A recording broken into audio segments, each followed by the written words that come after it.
नमस्कार। प्रारब्ध पर आप सभी का स्वागत है। मैं अवनीश। हमारे साथ हैं मंजरी अग्रवाल जी। मंजरी जी, बहुत-बहुत स्वागत। नमस्कार। नमस्कार, धन्यवाद मुझे बुलाने के लिए। मंजरी जी, प्रधानमंत्री पहले गए थाईलैंड बिम्स्टेक में। थाईलैंड के बाद वो श्रीलंका गए, रामायण देखे, खूब सारा किए, राम सेतु के ऊपर से उड़ के आ रहे थे, वीडियो भी डाला, पोस्ट किया। तमिलनाडु पहुंचे, आपको पता ही है अगले साल का जो अगला जो मार्च अप्रैल आएगा उसमें चुनाव है। वेस्ट बंगाल में भी चुनाव है और उसी के साथ-साथ तमिलनाडु में भी चुनाव होंगे। चुनाव के लिहाज से तमिलनाडु से एक जो भाजपा के लिए खबर आ रही है, वो ये आ रही है कि भारतीय जनता पार्टी ने 2021 में बिल्कुल एक नायक, आप कई बार उसमें जो यंग मैन की छवि भी आप देख सकते हैं, रॉबिन हुड की भी छवि देख सकते हैं। मैं बात कर रहा हूँ अन्नामलाई की, भूतपूर्व पुलिस अधिकारी।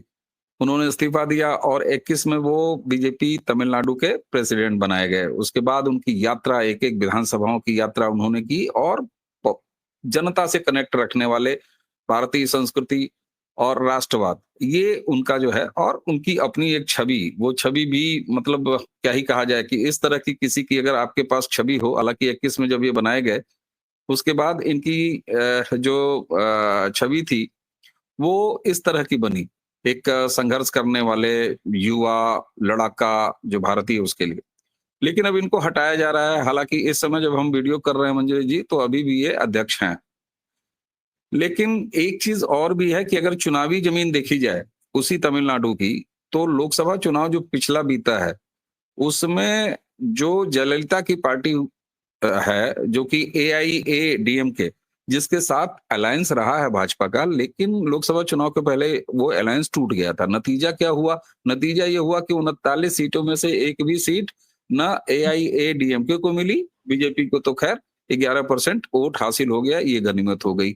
22% जबकि एआईएडीएमके को वोट हासिल हुआ, तो इकट्ठे अगर होते, तो निश्चित तौर पर डीएमके और कांग्रेस का जो अलायंस इंडिया वहां पर लड़ा था, उसको मुकाबला दे सकते थे।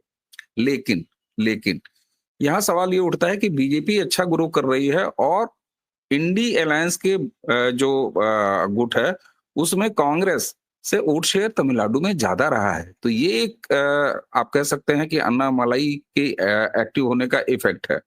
उसी के साथ क्षेत्रवाद का जो जहर कांग्रेस बोती आई है, उसमें भाषा को स्टालिन जो है, लैंग्वेज का एक वो नया ड्रामा कर रहे हैं। हालाँकि प्रधानमंत्री जी हैं, उन्होंने चुटकी भी कायदे से ले ली स्टालिन की। उन्होंने कहा कि साउथ के जितने नेता हैं, एक कौ जो है अपने भाषा में सिग्नेचर नहीं करते। सब के सब अंग्रेजी में अपने सिग्नेचर ठोकते हैं और भाषा-भाषा चिल्लाते हैं। बहरहाल, तमिलनाडु की राजनीति को आप कैसे देखती हैं? क्योंकि अगर एआईएडीएमके वापस आती है, तो आप ये मान लीजिए कि जो लोकसभा का उदाहरण है, लगभग 42% वोट शेयर इन दोनों पार्टियों का हो जाता है। हालाँकि 2 वहाँ पर छोटी पार्टियाँ भी हैं, लेकिन वो बहुत छोटी हैं। कैसे देखती हैं आप तमिलनाडु की राजनीति को? और प्रधानमंत्री खुद इंटरेस्ट ले रहे हैं और मोटा भाई, उनका भयंकर दौरा शुरू हो रहा है इसी 30 तारीख से। तमिलनाडु नेक्स्ट फोकस है। प्रधानमंत्री इसको साबित कर चुके हैं। तमिलनाडु की थोड़ी सी राजनीति श्रीलंका से रिलेटेड है और आप देख रहे हैं अभी वो श्रीलंका से लौटे हैं। श्रीलंका में उन्होंने मित्र विभूषण का अवार्ड लिया है, बाकी चीजें वहां पर कूल डाउन कर रहे हैं। कच्चाटीहू जो एक वहाँ का मेन फोकल पॉइंट है, मछुआरों को मदद, ये सारी चीजें प्रधानमंत्री इन सब चीजों को आउटलाइन सॉल्व कर रहे हैं। आ जाते हैं अन्नामलाई जी पर। इनको मैं सिंघम कहूंगी क्योंकि वो एक अच्छे दबंग पुलिस ऑफिसर की इमेज है। रॉबिन हुड लूटपाट करता था, तो इसलिए मैं इनको रॉबिन हुड नहीं कहूंगी, लेकिन नहीं, नहीं, ठीक है। मैं एग्ज़ैक्ट रॉबिन हुड वाला नहीं, लेकिन मतलब एक नायक वाला। नायक वाला नायक ये हैं।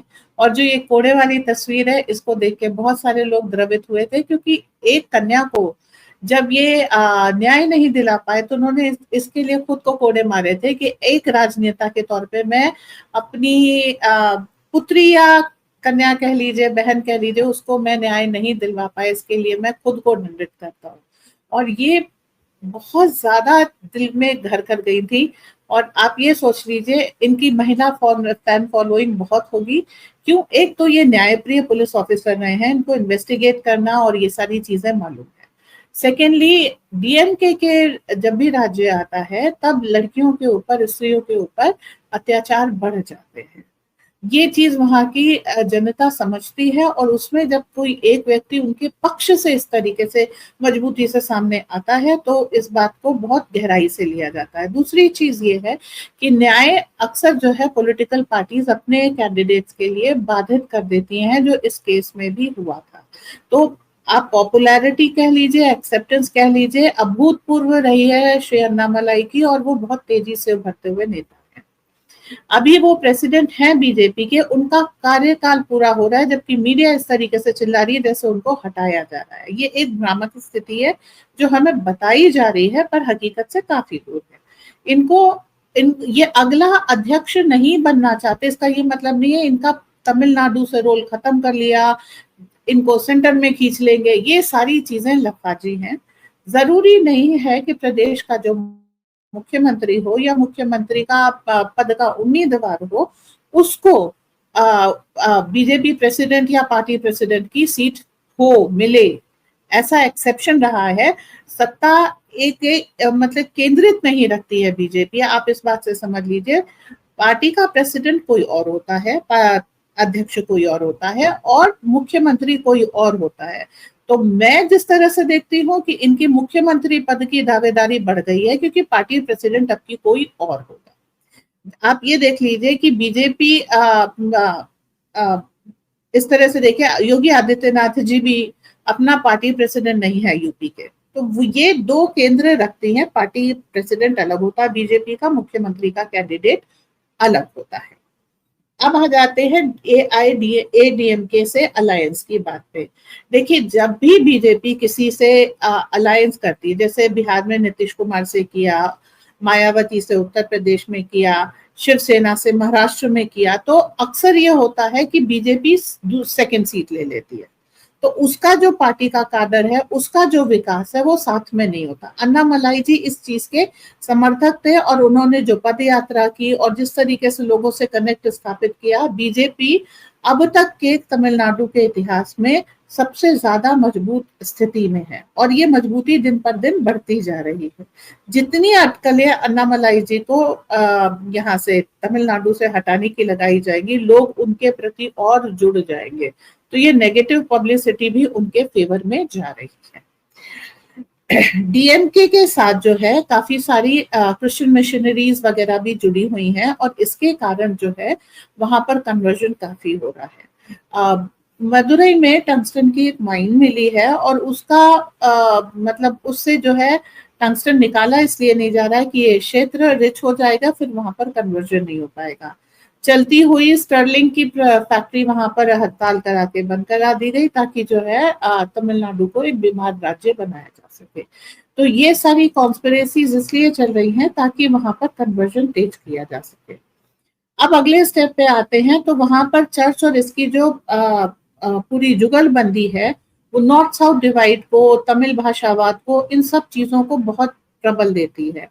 और इसी चीज को मोदी जी को तोड़ना है कि ये एक द्रविड़स्तान बनाने की जो बात चल रही थी थोड़े दिन पहले, कि तमिलनाडु, केरल और कर्नाटक ये सब जो है साउथ के स्टेट अलग होकर के बनाएंगे।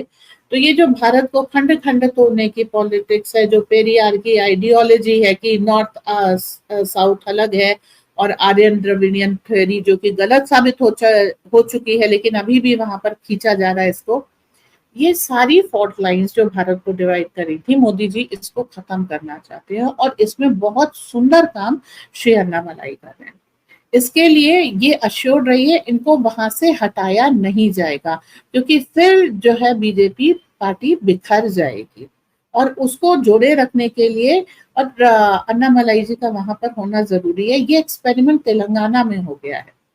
बंगारू लक्ष्मण जी को जब तेलंगाना से हटाया गया था, उसके बाद बीजेपी की स्थिति दयनीय हो गई थी तेलंगाना में।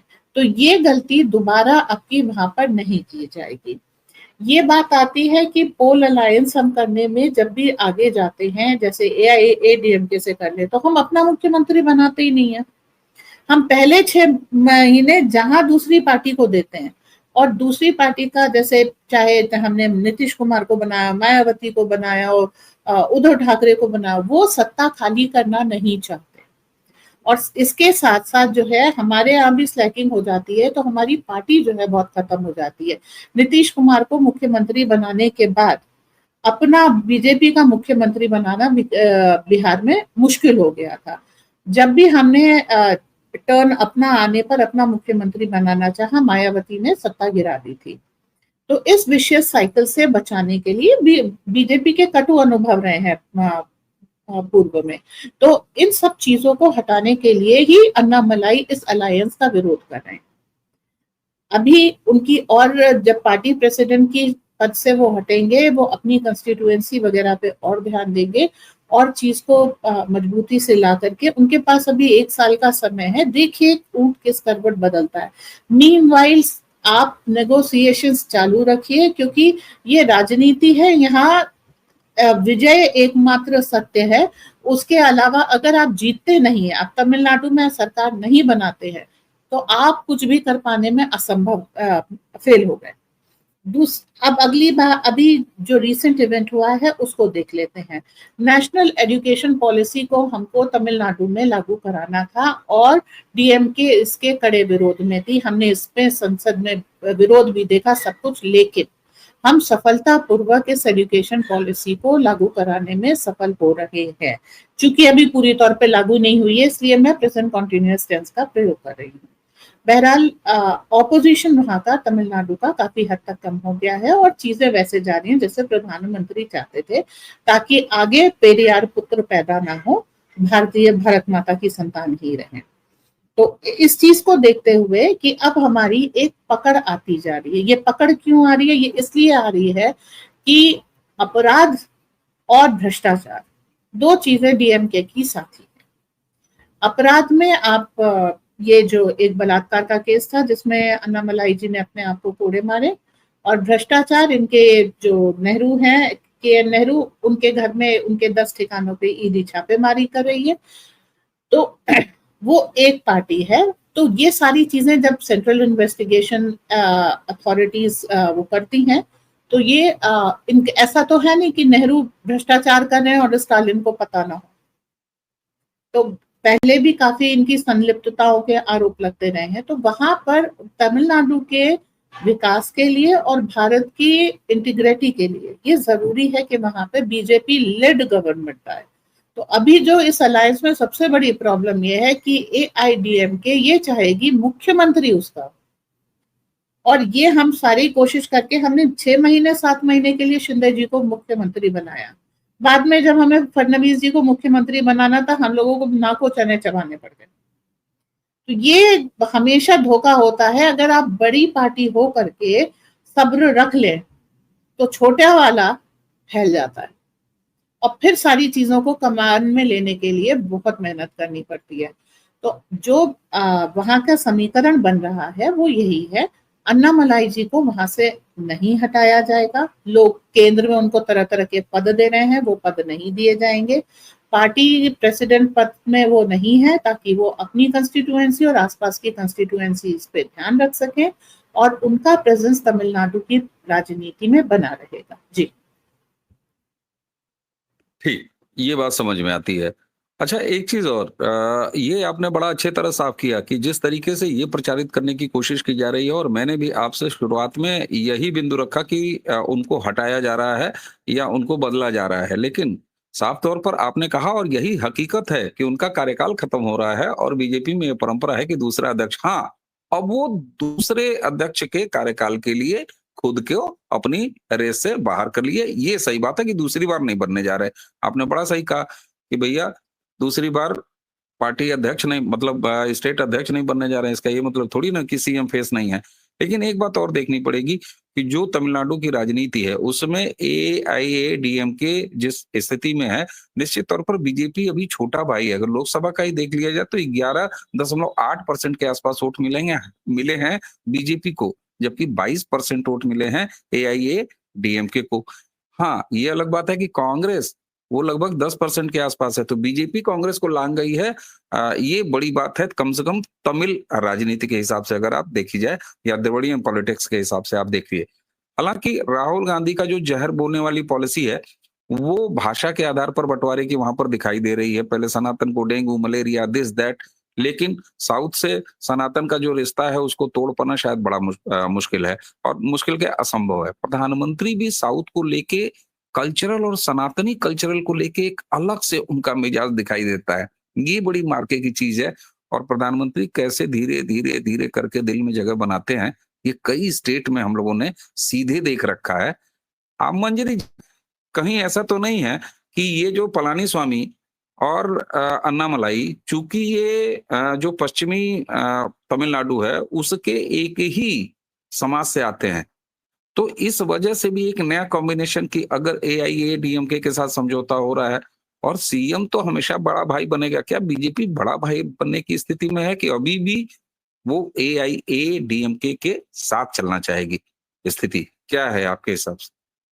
देखिए, ये कास्ट की एक ही समाज से आने वाले समीकरण में क्या है कि अन्नामलाई जी बिल्कुल विरोधी हैं एआईएडीएमके से अलायंस करने के। तो यहाँ पर वो जो एक ही समाज से आने वाला समीकरण है वो टूट जाता है। दूसरी बात पर आते हैं कि किस तरीके से अन्नामलाई जी बीजेपी को आगे लेकर के जा रहे हैं। तो प्रभावी अगर व्यक्तित्व देखिए तो पलानी स्वामी से ज्यादा बाद में आए हैं और ज्यादा प्रभावशाली श्री अन्नामलाई हैं। ठीक है, अपराध हो, नॉर्थ साउथ डिवाइड हो, भारत की एकीकरण हो, इन सब में पलानी स्वामी जी का उतना बड़ा योगदान नहीं है। उनको साथ लेके चलना ठीक है, हमारी एक मजबूरी, हमारी एक पॉलिसी हो सकती है, परंतु उनको सीएम फेस के तौर पे उनकी इतनी डिमांड नहीं है। सनातन को डेंगू, मलेरिया ये सब कहने के बाद उदयनिधि स्टालिन और स्टालिन की पॉपुलैरिटी बहुत तेजी से नीचे गिरी है। ठीक है, लेकिन चुनाव में वोट में इफेक्ट आते आते समय लगता है, और जिस तेजी से अन्नामलाई का उदय हो रहा है और राष्ट्रवाद का उदय वहां पर साउथ में हो रहा है, वो एक नोट करने वाली बात है। इसमें देखिए, एक रोल वो भी है जिसमें इन्होंने तिरुपुर की जो टी शर्ट फैक्ट्रीज थे उसके मजदूर बिहारी होने के नाम पे भगा दिए। फिर क्या है, त्रिपुर को जिस तरीके से, त्रिचूर को जिस तरीके से लेबर को शॉर्टेज हुई, और ये सारी घटना हम सब ने देखी है। तो भाषावाद का जो जहर है उसका आफ्टर इफेक्ट तमिलनाडु देख चुका है। सेकेंडली, आप हिंदी का विरोध करके इंग्लिश को सिरमौर बना रहे हैं, और इसी चीज को जब प्रधानमंत्री ने उठा दिया कि आप सिग्नेचर तमिल लैंग्वेज में नहीं करते हैं, आप इंग्लिश उन्होंने के नहीं प्रति छोड़ा। हाँ, हाँ, तो उन्होंने यहां नहीं से छोड़ा, जो वो बड़ा तगड़ा लिया क्लास इन्होंने, पीएम साहब। जी, अब इस चीज को समझिए, जब आपने इनकी बेसिक जो फॉल्ट लाइन है उसको उजागर कर दिया, आपका समर्पण तमिल लैंग्वेज के लिए नहीं है। जब हम कह रहे हैं तमिल में मेडिकल की पढ़ाई हो तो आप विरोधी हो जाते हैं, और जब आपसे कहते हैं तमिल में आप सिग्नेचर करो तो आपको, आपका समर्पण इंग्लिश के लिए है, विदेशी भाषा के लिए है। तमिल के लिए आपका डेडिकेशन ही, और ये पोल खुलनी बहुत जरूरी थी। अब जो ये भाषावाद के नाम पे, जैसे कर्नाटक है, मराठी है, मी मराठी है, तो मैं क्या करूं? तो वही चीज है, इंटीग्रिटी है। अच्छा, सेकेंडली क्या है, उत्तर भारत में तमिल भारत के तमिल ब्राह्मण को पुजारी का पद दिया जाता है। तो हम, ऐसा नहीं है कि अच्छा उत्तर भारत में आपको तो कहीं नहीं कि हिंदी नहीं आती है तो तमिलनाडु से आने वाले ब्राह्मणों की बेइज्जती हो जाएगी, या कोई तमिलनाडु से आ जाए या केरल कर्नाटक से आ जाए तो हिंदी नहीं आती है तो हम उनको भगाने लग जाए या उनके बुरा व्यवहार करें। तो इस तरीके की चीज हमें केवल साउथ में देखने को मिलती है। या जिनकी भी आजकल देखा देखी, ममता बनर्जी ने भी कि बंगाली सही नहीं बात है। आती है तो आप बाहरी हैं। अरे भाई, नहीं, आपको हिंदी नहीं आती साउथ तो में अगर भाषा का झगड़ा देखिए तो 50 के दशक का है, बहुत पुराना है वो। मतलब उसमें बीच में आई थी। और एक मैं अपना पर्सनल अनुभव बताऊं, जानते सब हैं हिंदी वहां पे। मजे की बात जी, ये है, जो एक्सट्रीम नेगेटिव हैं, जो बहुत विरोध करते हैं, वो भी जानते हैं। थोड़ी देर वो ड्रामा करते हैं कि हमको समझ में नहीं आता। मेरे कॉलेज टूर का एक एग्जाम्पल है। लड़के थे हम लोग, 4-5 गाड़ियों का फ्लीट, चेन्नई स्टेशन से चला हॉस्टल की तरफ, जहां मैं जाना था, टी नगर, और गिंडे की तरफ। और हमारी गाड़ियां एक दूसरे से अलग हो गई। अब कॉलेज के लड़के ड्राइवर को अपना अच्छे शब्दों में कुछ गालियां वालियां देनी शुरू कर दी। वो भाई साहब हमारी बात नहीं समझ रहे थे, इसी से आज ही जाके नो हिंदी नो मेरे हिंदी पिताजी ने भी और यही नो किया था। English no English. और जैसे ही गाली उस लड़के ने दी, उन्होंने कहा ए नो गाली नो गाली। तो गाली सब समझते हैं, मतलब इसका मतलब वो भाषा समझते हैं। समय समय पर उसको जगाया जाता है। राहुल गांधी जैसे शातिर लोगों का उसमें रोल ज्यादा है, क्योंकि वो साउथ और नॉर्थ करने की लगातार कोशिश राहुल गांधी ने की है। अब मैं एक चीज पे आता हूँ, खासतौर पर मैं विपक्ष के साथ जो राजनीति चल रही है उसको आपने बहुत बेहतर समझाया। चलते चलते मैं एक सवाल, और आपने जो कहा कि निश्चित तौर से अन्नामलाई फिट फेस, मतलब सबसे बिल्कुल उपयुक्त मुख्यमंत्री का चेहरा, सनातनी एडमिनिस्ट्रेशन का, जुझारू, लड़ाकू, अकाउंटेबल, हर तरह से। लेकिन ये बीजेपी की पसंद हो सकते हैं। बीजेपी की 11% वोट शेयर पर क्या अपना मुख्यमंत्री फेस वहां लॉन्च कर पाएगी बीजेपी? संभावना आप देखती हैं? मोटा भाई ले जाएंगे संभाव बार्गेन, मोदी जी समझा ले जाएंगे पलानी स्वामी को। पलानी स्वामी को भी समझाना, सबसे पहले हमें वोटर को समझाना। अगर वोटर हमारे पक्ष में अच्छे से आ जाता है तो फिर हम पलानी स्वामी जी को आराम से समझा ले जा पाएंगे। हम नीतीश कुमार जी को समझाने में सफल हो चुके हैं, एकनाथ शिंदे जी को समझाने में सफल हो चुके हैं। समझाने के मामले में मोदी जी की कोई सानी नहीं है। अगर किसी को मोदी जी के सामने, तो ट्रंप को भी समझा ले जाएंगे, वो पुतिन को भी समझा ले जाएंगे। तो समझाने के मामले में बेजोड़ है मोदी जी। अब नहीं आते हैं उसमें तो जी अन्नामलाई जी की उसके ऊपर है कि वो कितना इफेक्टिव इस समय वोटर उस पे आ सकते हैं। ये बात सही है कि जिस तरीके से जा रहे हैं, सनातन तमिलनाडु में संकट में है और सनातन भारत को एक सूत्र में बांधने वाला विशेष धागा है। तो इस चीज को अगर हम लेकर के चलते हैं, फिर आपको लॉ एंड ऑर्डर पे कंट्रोल करना पड़ेगा। जब आप देख रहे हैं कि एलटीटीई को दोबारा रिवाइव तक करने की कोशिश की, जैसे खालिस्तान को पंजाब में रिवाइव करने की कोशिश की गई थी, तो ये सारी चीजों में और ज्यादा उपयुक्त बैठते हैं श्री अन्नामलाई। तो आपको अगर आगे की तरफ जी देखना है तो इनके जो इस समय परफेक्ट रिक्वायरमेंट है तमिलनाडु की मुख्यमंत्री पद के लिए, वो अन्नामलाई जी पूरी करते हैं। जैसे योगी आदित्यनाथ के आने के बाद उत्तर ठीक, प्रदेश का कायाकल्प हुआ, वैसे ही अन्नामलाई के आने के बाद तमिलनाडु का कायाकल्प निश्चित निश्चित है।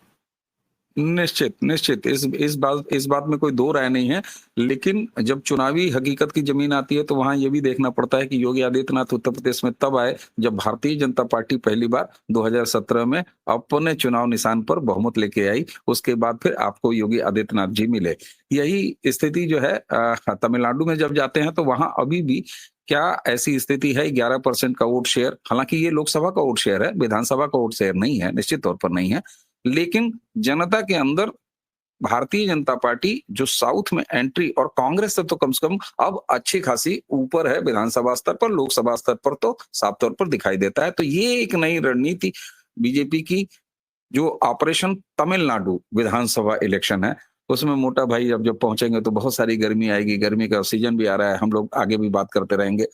मंजरी जी, तमिलनाडु की और साउथ की राजनीति के बारे में ये अक्सर बातें जरा कम होती हैं, न जाने क्यों कम होती हैं, लेकिन हम लोग तो करते ही हैं। आगे ये सिलसिला हम जारी रखेंगे तमिलनाडु एक बात मुझे का कहनी चुनाव है, जब आएगा। जी जी जी देखिए भाषावाद को जिस तरीके से लेकर के प्रधानमंत्री मोदी तमिलनाडु की इंजीनियरिंग करने जा रहे हैं, उसको छोटा नहीं समझना चाहिए। जैसे ही आने वाले सेशन में, ये बहुत बहुत इंपॉर्टेंट चीज है, आने वाले सेशन में आपको तमिल भाषा की पढ़ाई ज्यादा मिलेगी और न्यू एजुकेशन पॉलिसी के तहत मिलेगी।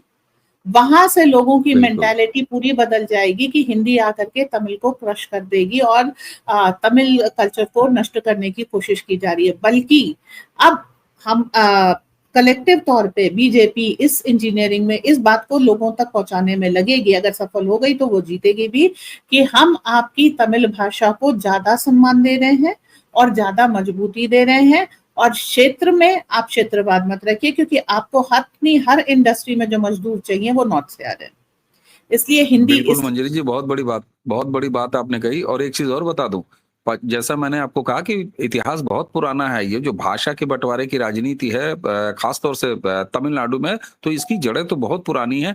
अगर अगर नरेंद्र मोदी जी और इस भारतीय जनता पार्टी की इस तमिलनाडु इंजीनियरिंग ने कारगर तरीके से अपना काम कर दिया तो ये अस्थाई इलाज हो जाएगा, जो समय समय पर तमिलनाडु से कम भाषा के नाम पर आती है और उसको स्टालिन और राहुल गांधी जैसे लोग मिल जाते हैं उसमें घी डालने के लिए। खैर बहरहाल इन जैसे लोगों के हाथ घी नहीं, मैं किरोसिन कह सकता हूँ या मोबिल ऑयल या इस टाइप की कोई चीज कह सकता हूँ। इनके हाथ में घी पकड़ाना जरा अजीब लगेगा ना मंजरी जी, इसलिए घी नहीं लगाते। ये आग में घी नहीं डाल सकते, ये आग में किरोसिन ऑयल या जलता हुआ मोबिल वगैरह यही डाल सकते हैं। बहरहाल मंजरी जी, आपने तमिलनाडु की राजनीति के बारे में एक गहरी समझ आपका सामने रखा और मुझे लगता है कि दर्शकों आपको ये जरूर पसंद आया होगा। आगे आप भी बताइए ना हमें कि किस तरीके से तमिलनाडु की राजनीति को आप समझते हैं, और ताकि हम आगे आने वाले एपिसोड्स जो कि हम तमिलनाडु राजनीति पर बात करेंगे मंजरी जी के साथ आगे लगातार, उस पे हम उसको भी जोड़ सकें। मंजरी जी, आपको बहुत बहुत धन्यवाद। दर्शकों, इसी के साथ आज का ये एपिसोड यहीं समाप्त करते हैं।